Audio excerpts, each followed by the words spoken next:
Salam, kita bertemu kembali di pelajaran Sekolah Sahabat kita bagian pendalaman tanggal 17 Februari 2023. Namun sebelumnya, mari kita berdoa. Bapa kami di sorga, kami datang menghampiri Engkau, mengucap syukur dan berterima kasih oleh karena berkat-Mu begitu melimpah dalam kehidupan kami. Saat ini kami akan mempelajari pelajaran Sekolah Sahabat mengenai pendalaman. Urapi kami dengan Roh Kudus-Mu agar kami dapat memahami rencana Tuhan dalam kehidupan kami.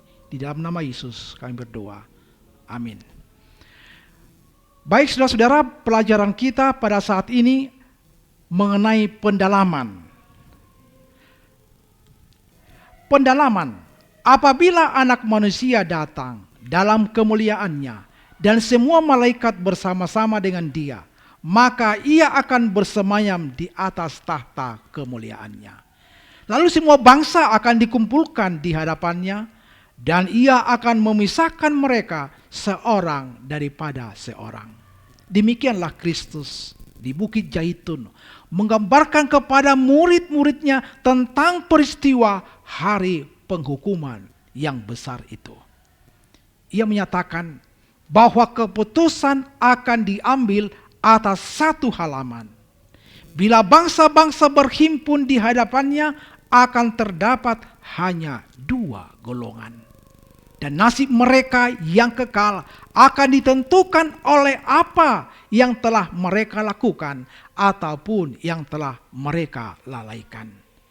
Untuk berbuat baginya dalam menolong orang miskin dan yang menderita. Ellen G. White, Alpha dan Omega, jilid 2, halaman 274. Bila engkau membuka pintumu terhadap orang-orang yang berkekurangan dan menderita, engkau sedang menyambut malaikat-malaikat yang tidak kelihatan. Engkau mengundang persahabatan dengan makhluk-makhluk sorga. Mereka membawa suatu suasana kegembiraan dan damai yang suci. Mereka datang dengan pujian pada bibir mereka, dan satu lagu sambutan terdengar di sorga. Setiap perbuatan kemurahan menjadi musik di sana. Bapa dari tahtanya menghitung para pekerja yang tidak mementingkan diri di antara hartanya yang paling berharga. Alfa dan Omega jilid 2 halaman 277.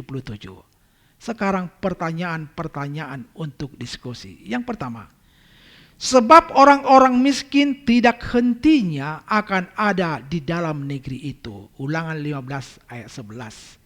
Selain fakta bahwa prediksi ini meskipun berusia ribuan tahun, sayangnya telah terpenuhi. Bagaimana kita memahaminya sekarang ini? Beberapa telah menggunakan kata-kata ini untuk tidak membantu orang-orang miskin dengan alasan seperti ini. Ya, Tuhan mengatakan orang miskin akan selalu ada di antara kita. Jadi, begitulah adanya. Apakah kesalahan dari pemikiran itu? 2. Bacalah 1 Timotius 6 ayat 17 dan 19. Peringatkanlah kepada orang-orang kaya di dunia ini agar mereka jangan tinggi hati dan jangan berharap pada sesuatu yang tak tentu seperti kekayaan, melainkan pada Allah yang dalam kekayaannya memberikan kepada kita segala sesuatu untuk dinikmati.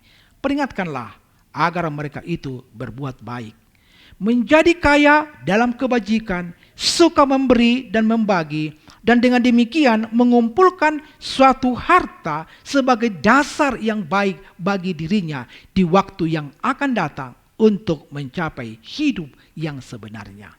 Perhatikan apa bahayanya untuk percaya pada kekayaan seseorang sebagai lawan dari Tuhan yang hidup. Mengapa begitu mudah bagi mereka yang memiliki uang untuk melakukannya, walaupun mereka tahu bahwa pada akhirnya semua uang mereka tidak akan membuat mereka tetap hidup?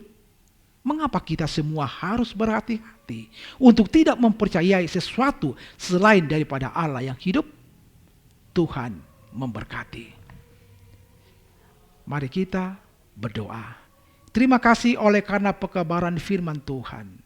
Bagaimana kami harus bersungguh-sungguh dalam hidup ini untuk selalu mengasihi dan memperhatikan sekitar kami, membantu orang-orang yang tidak mampu, sehingga investasi kami adalah investasi yang berkenan di hadapan Tuhan oleh karena kami berinvestasi dalam kerajaan-Mu. Biarlah firman ini menjadi berkat kekuatan bagi kami untuk hidup sesuai dengan kebenaran-Mu. Di dalam nama Yesus kami berdoa. Amin.